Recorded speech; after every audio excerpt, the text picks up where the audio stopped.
তো গাইস আগের একটা ভিডিওতে আমরা দেখেছিলাম যখন পটাশিয়াম পারম্যাঙ্গানেটে যখন গ্লিসারিন ঢেলে দিই তখন আগুন ধরে গিয়েছিল এবং বিভৎস রকমের একটা কাণ্ড হয়েছিল।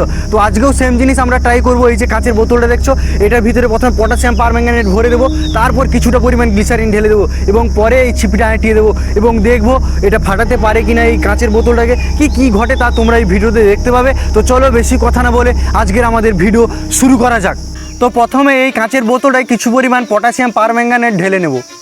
Cause I don't give a fuck what you say. Yeah, I'ma do shit my way.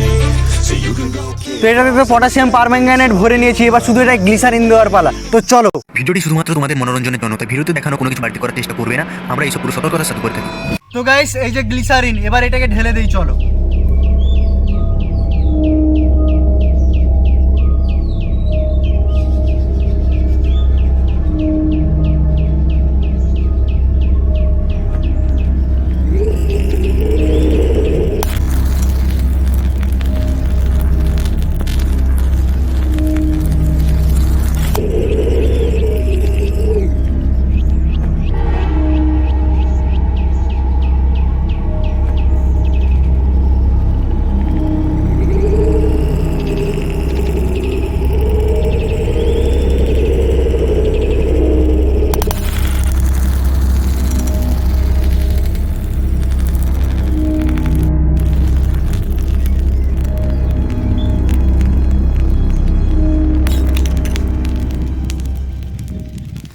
তো গাইস কাঁচটা তো একদম ফেটে চুনচার হয়ে গেছে, কিন্তু এখনো ধোঁয়া বাড়াচ্ছে। এই দেখো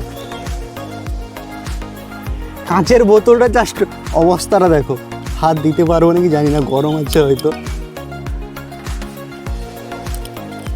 এ বাবা গরম আছে এখনো, কি হয়েছে দেখো ভেঙে।